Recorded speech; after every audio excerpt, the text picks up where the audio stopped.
à tous et bienvenue dans cette nouvelle édition du Grand JT des Territoires. Voici tout de suite les titres de l'actualité.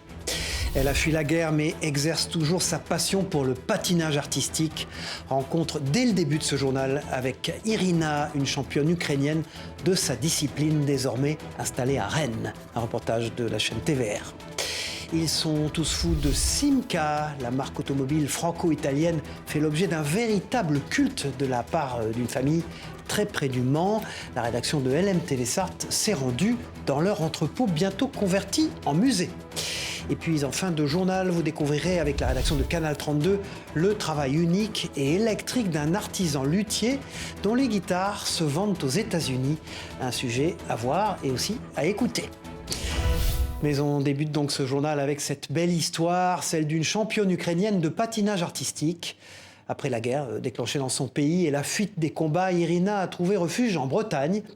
Une nouvelle vie et une nouvelle langue, mais une même passion faite de glisse et de transmission aux enfants. La championne de l'Est est désormais professeure dans une patinoire rennaise. Un reportage de Capucine Collin-Guillonchin pour TVR. A priori, c'est une professeure de patin comme il y en a plusieurs au Blise ce mercredi après-midi. Enfin, à quelques petites choses près. Irina ne parle pas encore très bien le français. Et pour cause, elle est ukrainienne et elle a fui la guerre il y a 9 mois. D'abord accueillie dans le Morbihan, c'est le club de patinage de Rennes qui lui a ouvert ses portes en septembre.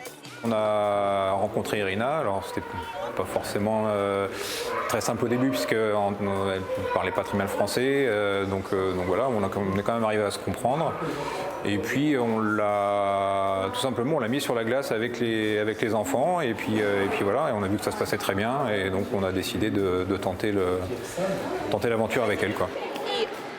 Pour ces jeunes patineurs, Irina est déjà un modèle. Professionnelle jusqu'à ses 21 ans, la jeune femme était même propriétaire de son propre club à Kharkiv. Mais aujourd'hui, les bombardements ont tout détruit et à 31 ans, elle doit tout reconstruire en Bretagne.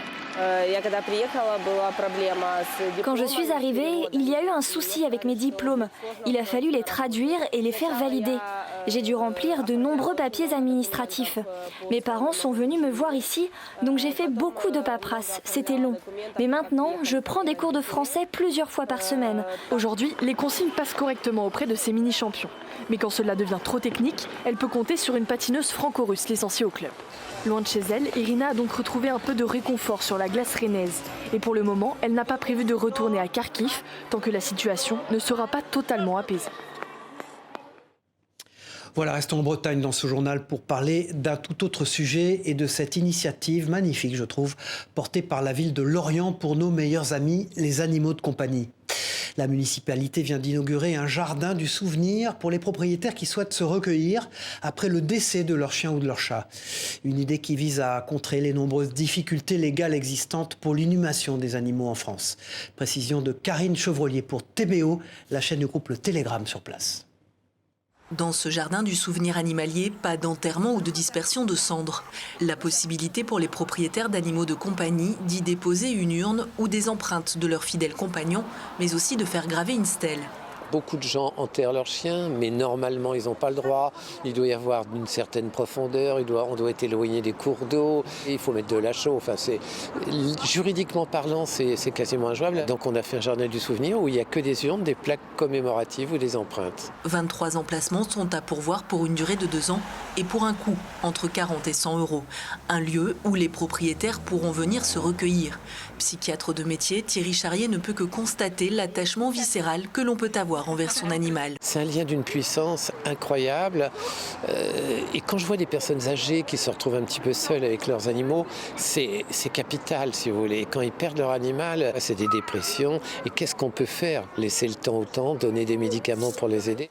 D'un coût d'environ 46 000 €, le jardin Lamartine accueillera ses premiers défunts le 3 janvier prochain. Mais les demandes d'emplacement sont déjà possibles en mairie. Voilà, c'est une habitude à chaque fin d'année. L'heure du bilan sonne pour les acteurs du monde économique. Parmi eux, les vins et spiritueux n'échappent pas à la rétrospective annuelle.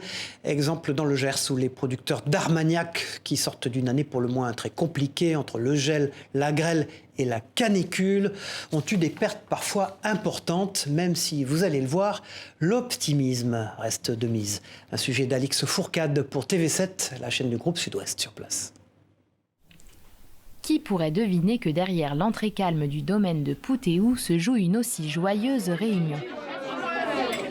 Ce groupe de marcheurs a fait un arrêt dans cette propriété viticole en pleine période de distillation pour déguster la Blanche d'Armagnac, cette eau-de-vie non vieillie qui sort de l'alambic. Je trouve que l'Armagnac est très bon, assez parfumé. Je trouve même un goût de prunelle un peu. Il a déjà des histoires à raconter, donc il me tarde de le revoir dans 5 ans ou dans 10 ans. Aux manettes de l'alambic datant de 1947, Marion Tarbes a repris l'exploitation familiale de 48 hectares avec sa sœur il y a tout juste 1 an. À 38 ans, elle représente la 6e génération et se réjouit de cette nouvelle production. On retrouve vraiment les arômes qu'on cherche dans la Blanche d'Armagnac, donc on est content. Et elle revient de loin. C'était une année assez compliquée parce qu'on a démarré en avril avec du gel et ensuite en juin on a été surtout touché par la grêle et ça a généré quand même des pertes assez significatives sur nos volumes finaux. Marion Tarbes estime avoir perdu 30% de sa récolte. Une diminution de l'offre qui entraîne une hausse des prix. Le négociant Marc Darroze a vu ses tarifs d'achat augmenter de 30%, mais cela ne risque pas de freiner l'essor de l'Armagnac d'après lui. Je crois au contraire que l'Armagnac a plutôt un bel avenir qu'un passé glorieux, parce qu'on répond, on coche à beaucoup de critères que les consommateurs recherchent aujourd'hui, la qualité, l'histoire, la tradition, la diversité. Né il y a 700 ans, l'Armagnac serait l'eau-de-vie la plus ancienne de France. Et il compte bien surfer sur l'actuelle vague de succès des spiritueux à travers le monde. Souvenez-vous, c'était à l'aube de l'an 2000, nous rêvions tous de voitures volantes. Près de 25 ans plus tard, la réalité pourrait enfin dépasser la fiction grâce à des taxis volants. C'est le projet surprenant sur lequel travaille notamment la région Île-de-France et la RATP dans le cadre des Jeux Olympiques de 2024. Un vol d'essai en conditions réelles a d'ailleurs eu lieu récemment sur un aérodrome francilien. Volocity, c'est le nom de ce taxi-hélicoptère. Il subit toute une série de tests depuis 1 an. Précision et reportage d'Angélique Boilet et d'Elisa Zanetta pour Via 95. Baptisé Volocity, l'engin, à mi-chemin entre le drone et l'hélicoptère, prend son envol au-dessus des pistes de l'aérodrome de Pontoise-Cormeilles. Le futur taxi volant, surmonté de 18 rotors, effectue un vol en conditions réelles dans un espace aérien resté ouvert. Cette première en Europe est l'aboutissement d'une année de tests dans le Val d'Oise, menée par le constructeur aéronautique allemand Volocopter et ses partenaires, la région Île-de-France, la RATP et ADP. Jusqu'à maintenant, on a testé des briques. On a testé l'acoustique, la dernière fois à Pontoise en mars dernier. On a testé le dialogue avec la tour de contrôle en septembre dernier. Là, on assemble les briques. L'appareil décolle et il s'insère dans le trafic aérien. L'objectif commun, transporter les premiers passagers lors des Jeux Olympiques de 2024. Avec une dizaine de taxis volants déployés dans le ciel francilien, 3 liaisons sont à l'étude. La première devrait relier Paris et Versailles, entre l'héliport d'Issy-les-Moulineaux et l'aérodrome de Saint-Cyr-l'École. La seconde connecterait les aéroports Charles de Gaulle et Le Bourget. Enfin, la troisième permettrait de partir de l'un de ces 2 aéroports vers l'est de Paris pour atterrir sur une barge en face de la gare d'Austerlitz. Aujourd'hui, on a un écosystème complet, c'est-à-dire que là, vous voyez ce qui va se passer en 2024. C'est-à-dire, ok, j'arrive dans un vertiport, soit sur un aéroport, soit en centre-ville. Je vais passer dans le terminal, je vais faire mes contrôles de sécurité, je vais attendre mon vol, je vais monter dans la machine, je vais partir tel qu'elle a volé tout à l'heure et je vais me rendre à ma destination. Ce test grandeur nature reste suspendu à l'obtention de la certification de l'Agence européenne de sécurité aérienne. Si feu vert il y a, en 2024, l'appareil 100% électrique ne pourra transporter qu'un seul passager avec un pilote à bord. On est sur un niveau d'émission proche de celui d'un autobus conventionnel. Et à ce titre, on estime qu'il peut avoir sa place en environnement urbain. Si l'expérimentation est concluante, des engins autonomes sans pilote pourraient voler à l'horizon 2030. Des modèles plus grands également. Un Volocity 6 places est actuellement testé en Allemagne. Aucun tarif n'est pour l'heure arrêté, mais la volonté est de proposer un prix comparable à une course VTC. Elles s'appellent Sandra, Aude et Stéphanie. Elles n'ont pas encore l'ambition de participer aux Jeux Olympiques, mais elles ont l'ambition de réaliser un trek d'ici quelques mois au Maroc. Ces gazelles du Limousin s'entraînent dur avant de pouvoir parcourir 80 km en 4 jours. Un pari un peu fou, lancé après la guérison du cancer du sein de l'une des protagonistes. Sur place, à l'entraînement, le marcheur de 7 à Limoges, Alain Druot, les a rencontrés. Regardez. Voilà, faut marcher, hein. Et il faut bien dire que ces 3 drôles de dames se préparent pour un trek au Maroc. Depuis toujours, j'aime me fixer des défis, des challenges sportifs. Un petit peu plus depuis 2018, puisque j'ai été atteinte d'un cancer du sein, comme beaucoup de femmes en France. Et puis j'ai eu envie de relever un défi supplémentaire. Quand elle m'a présenté le projet, j'ai tout de suite accepté. Pourquoi ? Parce que j'aime bien les challenges. On est parti avec Stéphanie dans un projet un peu dingue. On va faire le trekking gazelle et on a pensé à toi, quoi. J'ai dit bah oui. Si nos 3 gazelles sont sportives, elles doivent se préparer, marcher près de Limoges et marcher près d'Airfood au Maroc. Ce n'est pas la même chose. On s'est fixé des week-ends pour l'année prochaine, à savoir sur la dune du Pilat déjà, d'aller marcher 2-3 jours d'affilée. Et au-delà de l'engagement sportif, il y a bien un objectif caritatif qui fait avancer le trio. L'objectif de l'association est de récolter des fonds pour partir, effectivement, pour régler les frais d'inscription pour partir au Maroc. Et l'objectif est d'obtenir davantage de fonds pour reverser les sommes supplémentaires à l'association AOMR, une association en cancérologie du CHU de Limoges qui veille au bien-être des personnes en soins. Et pour faire tout cela, il y a encore du temps. Le départ pour le trek des gazelles est prévu en novembre 2023. Voilà un bon projet et on leur souhaite bien sûr de s'entraîner avant leurs aventures au Maroc. Elle continue encore et toujours de fasciner les Français. Les années 60 et 70 restent à la mode malgré les années qui passent. Objets du quotidien, musique ou vêtements, l'époque des pantalons pattes d'éléphant et des papiers pas osés séduit aussi bien les nostalgiques que les jeunes générations. La preuve avec ce reportage d'Emma Facchetti pour Moselle Télévision. Regardez. Les années 60-70 ont marqué plusieurs générations. Les tables en formica, la crémaillère dans la cheminée. Les papiers peints, un grand motif géométrique. Le téléphone à touche. Plus de 50 ans après, ces années mythiques fascinent toujours autant. Un retour qui passe par quelques notes de rock. 1967, le 8e album des Beatles, l'après-Revolver, donc période très rock'n'roll. L'avantage des Beatles, c'est que tous les albums ont marqué. Grâce à ces nombreuses perles musicales, des Beatles aux Rolling Stones, le vinyle devient un succès dès les années 60. On pensait qu'il allait finir aux oubliettes, eh bien non, le vinyle n'est pas mort, il fait toujours tourner les têtes. Ça reste le dernier objet qu'on a en tant que support musical qui n'est pas duplicable. On n'a pas encore de graveur à vinyle chez soi. Je pense que ça joue beaucoup sur le fait que voilà, cet objet a une âme. Ce disquaire a ouvert en octobre dernier à Thionville et les fans du disque ne sont pas tous de vieux nostalgiques d'une époque supposément révolue. J'ai tout type de clients, c'est ça qui est chouette. J'ai aussi bien les étudiants et bien évidemment voilà, les anciens qui ont aussi un peu l'âge de certains disques, donc qui sont contents aussi de retrouver ça. Les 60s et les 70s ont été l'une des périodes les plus marquantes pour la musique, mais aussi pour la mode.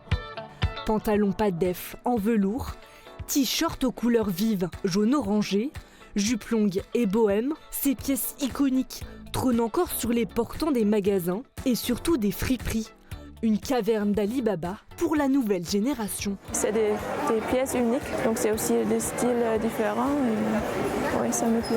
Si certaines pièces cultes sont toujours tendance, d'autres sont passées de mode et ne devraient pas revenir de sitôt dans le quotidien des Mosellans. Et puis durant ces années 60-70, le marché de l'automobile a lui aussi connu de beaux succès. Parmi les marques disparues depuis, Simca reste l'une des plus emblématiques en France. Près du Mans, une famille a accumulé des dizaines de voitures de la marque franco-italienne. Progressivement, leur entrepôt est devenu un véritable musée consacré à la firme automobile. Découverte d'Anthony Piton pour LMTV Sarthe. Dans la famille L'Huissier, on aime les Simca. Un peu, beaucoup, passionnément et même un peu à la folie. Donc là ici vous avez une Simca en 61, elle est de 1977. différents modèles d'aronde grand large, châtelaine, berline, et puis la Simca 1000. Dans cet entrepôt abonnétable, 70 Simca sont parqués. C'est en fait un futur musée consacré à la marque franco-italienne. À l'origine de cette marotte, Thierry L'Huissier, son surnom Dieu le Père. Il a transmis la passion à ses fils, et puis avec le voisin vieil amoureux de la marque Simca et son autre fils, ils ont créé l'association Simca Passion. Tout a commencé dans les années 80. En 85, une 1307S, et puis voilà, après j'ai eu une 1308 GT, après je suis passé à d'autres voitures. Quand j'ai eu fini ma maison, en 2005, j'ai racheté ma première 1501 Simca. J'en ai racheté d'autres. Et les deux fils aînés ont suivi et achètent une Simca dès qu'une occasion se présente. Ces voitures doivent souvent être restaurées. Et là encore, ça se passe en famille pendant les vacances et les week-ends. Dans le bâtiment de 1600 m², la famille veut retracer au mieux l'histoire de la marque au travers de ses différents modèles. C'est venu à un moment où on s'est dit, c'est bien de les avoir dans le garage sous des draps, mais c'est dommage aussi de ne pas les montrer et d'en parler. Après, certains, on ne pourra pas les avoir, malheureusement. Après, il nous en manque, oui, forcément. Donc, après, au fur et à mesure des années et du temps qui passe, on réussira peut-être à les acquérir un jour, j'espère. Simca Passion se donne encore le temps de réaménager le bâtiment avant d'ouvrir son musée au public. Démarrage espéré fin 2023. Allez, encore une histoire de passion dans ce journal, celle d'un artisan dont le métier est presque parti en fumée. À 81 ans, Pascal Piazzolla est l'un des derniers maîtres pipiers de France. Cet octogénaire exerce sa passion avec un savoir-faire artisanal allant de la création à la réfection de pipes. Jean-Paul Crespi, journaliste pour 8 Mont-Blanc, est allé à sa rencontre dans son atelier situé en Haute-Savoie. Ceci n'est pas une pipe. C'est une œuvre d'art. Dans l'atelier de Pascal Piazzolla, l'objet s'est en effet mué en passion. Depuis près de 60 ans déjà, le maître artisan pipier imagine, sculpte et polit plusieurs milliers de pipes chaque année. Une production qui, par sa seule qualité, a fait la renommée de son créateur. Intronisé à la célèbre confrérie de Saint-Claude en 1976, il est aujourd'hui l'un des derniers artisans à faire perdurer ce savoir ancestral. Une érudition qui débute par le travail de la racine de bruyère, un bois qui a permis l'essor du véritable art qu'est le fumage de pipe. Une pipe, faut qu'elle soit épaisse. Faut que la bruyère soit très ancienne. Parce que si on prend une bruyère qui a 2-3 ans, ça vous donne pas l'effet que ça devrait. Brassens, Drucker ou le prince de Monaco ont tous fumé des pipes réalisées par Pascal Piazzolla. Une vraie fierté pour cet orfèvre qui voit toutefois le nombre de ses clients baisser chaque année. Entre les messages de prévention, la hausse du prix du tabac et l'arrivée de la cigarette électronique, les temps sont durs. Pourtant, il en est certain, la pratique est bien loin de s'éteindre, toujours portée par ses adeptes. À 82 ans, Pascal Piazzolla continue de fabriquer, réparer et vendre ses œuvres à travers le monde. Mais si la passion est toujours là, c'est bien la transmission de son savoir qui semble être le plus compliqué. Entouré de ses créations, il continue chaque jour son travail, réalisant encore régulièrement de nouveaux modèles sur commande ou à partir de sa seule imagination. Si je suis en bonne santé, ça ne me fait rien de venir là. Je suis heureux. Un atelier pareil, vous n'en verrez pas deux.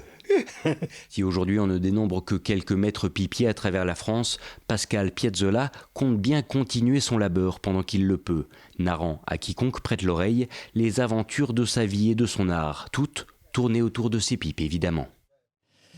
De l'art du maître pipier à la céramique dans ce journal, prenons la direction de la Loire pour une reconversion pour le moins étonnante, celle de Yannick Tondeux, un ancien salarié du nucléaire qui vient de lancer son activité d'artisanat. Un changement professionnel osé mais réussi si l'on en croit la qualité des objets qu'il conçoit pour décorer tables et intérieurs. Un reportage de Morgane Cros pour TL7, la télévision de la Loire. Façonner des objets en argile, aux courbes et décors épurés, Yannick Tondeux, céramiste, souhaite faire entrer l'artisanat d'art dans notre quotidien, en façonnant des céramiques que l'on ait plaisir à utiliser chaque jour. En fait, vraiment, ce qui m'anime, c'est de partir d'une matière brute, donc en l'occurrence l'argile, et d'arriver à, juste avec ses mains et un outil assez rudimentaire, à en faire un objet qui peut être soit utilitaire, soit juste décoratif. Yannick Tondeux décide de changer de vie en 2022 et de faire de sa passion son métier. Le technicien d'exploitation nucléaire est devenu céramiste. L'artisan utilise un procédé de cuisson particulier, le raku. Dans ce four à gaz, Yannick Tondeux installe ses céramiques pour leur donner leur rendu final.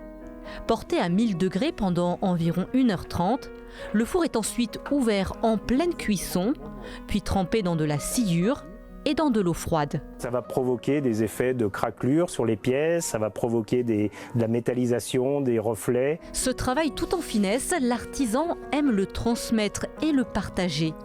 Un moment relaxant unique, l'argile, matière première de la céramique, offre un panel d'émotions et de sensations où la frustration n'a plus sa place.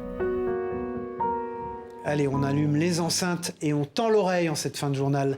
À l'écoute du travail exceptionnel, vous allez le voir, d'un artisan d'art qui fabrique lui-même ses guitares électriques. Des instruments haut de gamme qui n'ont rien à envier aux meilleurs luthiers et qui s'exportent en plus à l'international. Un reportage de Canal 32 dans l'Aube.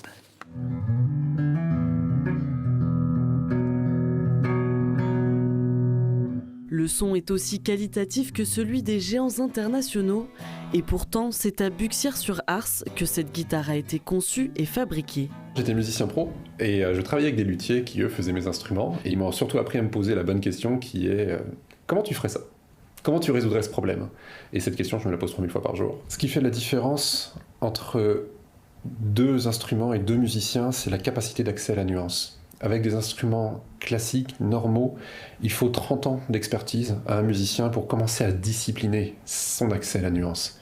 Et moi, je voulais créer un instrument qui donne un accès immédiat, instinctif, intuitif, organique à la nuance. La particularité, le panel de nuances qu'offre l'instrument à cordes.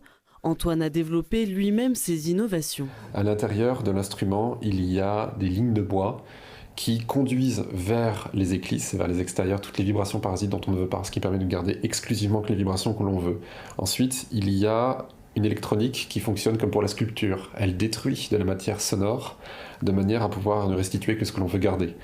Et enfin, il y a la partie micro, qui sont en fait des énormes générateurs de courant qui produisent cette matière que l'électronique va discipliner. Les matériaux utilisés permettent de créer des guitares 100% au boise. Je suis en train de lui faire un truc que j'invente, qui est un triple ton, uniquement avec de l'encre de Chine, le brou de mes noix et le ponçage. Ce qui fait que là, j'ai une solution de mon brou dilué avec de l'encre de Chine.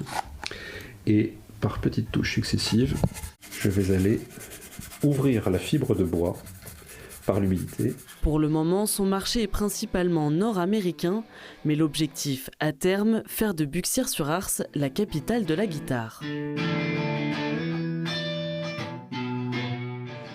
Et pour accompagner un bon instrument, encore faut-il une bonne voix et de bons moyens techniques.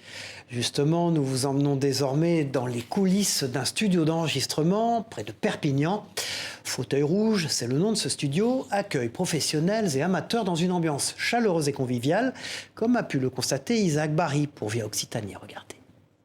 On entend les cris de New York, les bateaux sur la Seine. Attention, enregistrement en cours. Dans ce studio de Rivesaltes, ces artistes sont venus peaufiner leur dernière comédie musicale. Créée il y a une quinzaine d'années par le chanteur Cali, son pianiste Julien Lebar et Bruno Buisan, ce lieu a un nom particulier, les Fauteuils Rouges. Alors pourquoi ce nom ? Parce que Julien, donc mon patron, a récupéré les fauteuils qui étaient en fait à la base des fauteuils de cinéma et qui ont ensuite été rachetés par le théâtre municipal de Perpignan, qui ont été du coup bradés, revendus au moment de la rénovation du théâtre municipal de Perpi. Aux manettes, ils sont deux, Julien Lebar et Tom Chiesa. Un studio à taille humaine où confort et convivialité sont proposés. C'est ce que viennent chercher ces artistes. Je mise beaucoup sur l'accueil, qui est très très important. Et évidemment, je vais revenir sur le confort aussi, puisque Julien a fait récemment a agrandi le studio, ce qui fait que ça nous permet aussi, d'un point de vue technique, de pouvoir enregistrer dans plusieurs salles différentes. Qu'il soit du pays catalan ou d'ailleurs, tout le monde est accepté dans ce studio. Depuis sa création, Julien en a vu des musiciens défiler, mais une session restera gravée dans sa mémoire, celle d'Eric Cantona et Rachida Brakni. Effectivement, c'était un souvenir assez fort d'avoir Rick Cantona assis à côté de moi à la console, qui me faisait des propositions, est-ce qu'on pourrait monter ça comme ça, etc. Après 2 heures d'enregistrement, la session est terminée. Reste encore un peu de travail pour les ingénieurs du son avant de remettre le projet définitif.